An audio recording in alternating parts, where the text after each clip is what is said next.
Today with us on a Hawk Talk is head softball coach Kristen Fleury. And Coach Fleury, I know that you had the season kind of backed off because of weather. You lost a couple trips, but you had an opportunity to play your first games here at home this weekend against Valley City State in a non-conference win, and you had ability to win 2 games there. Why don't you give us a little preview, what you've been doing preparing for the season and then the first outing that you had against Valley City?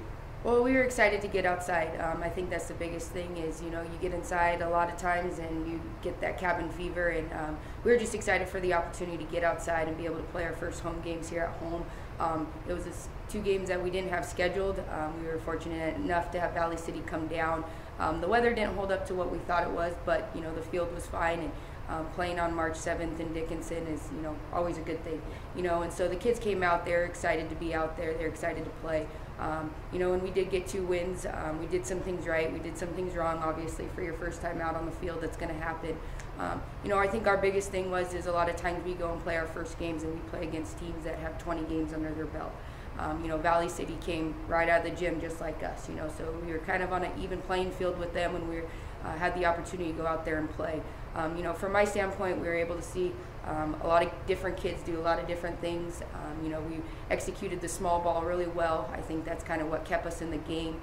The pitchers threw well, besides giving up a few long balls, but they battled back and they were able to keep us still in the game, and our offense is really what got us going. In the first game, I think we had 10 hits. In the next game, we had 9 hits, putting up 10 runs and 9 runs in both games. And we were able to capitalize on some of their mistakes and stuff, but it was just good to get outside and be able to have that opportunity to play before we go to Arizona. Yeah. Speaking of Arizona, I know you've got a fairly seasoned team, and most of your players have played with you before. But as you go down to Arizona, what type of things are you going to look at? What types of things are you going to try to work on or develop during that time down there before you come back and start the conference play?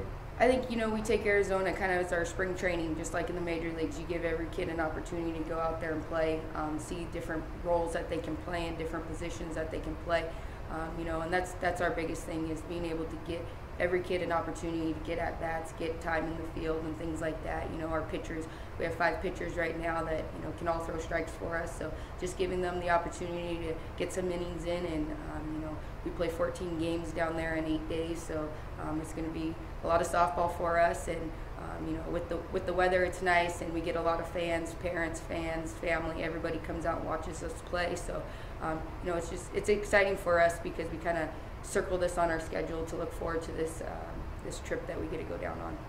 Then when you come back, maybe give us a little preview of what you look to expect in the conference play, and it leads up to the conference tournament, which I believe is at Dakota State this year, if it's not correct. Yeah, before we come back, or before we start conference play, we go down to Morningside and we play them in a doubleheader, and then we play in their tournament. We'll have an opportunity to see Jamestown, a conference opponent, down in that tournament. And then that allows us to see some schools in the GPAC as well. We get to play different type of softball that, just see different teams and stuff. And then we start our conference season down in Dakota State, and across the board, we said Dakota State, Valley, Mayville, Jamestown. We're just, as we go through it, we're going to have to take each game by game and kind of just play it out. And, we just hope to continue the success that we've had, and we can stay focused for the 2 months that we are on the grind on the games. Yeah. Well, I know that you're all excited to head down there, so we look forward to having a good time down there and coming back and preparing to play in the conference and having an opportunity to watch you play then. So good luck.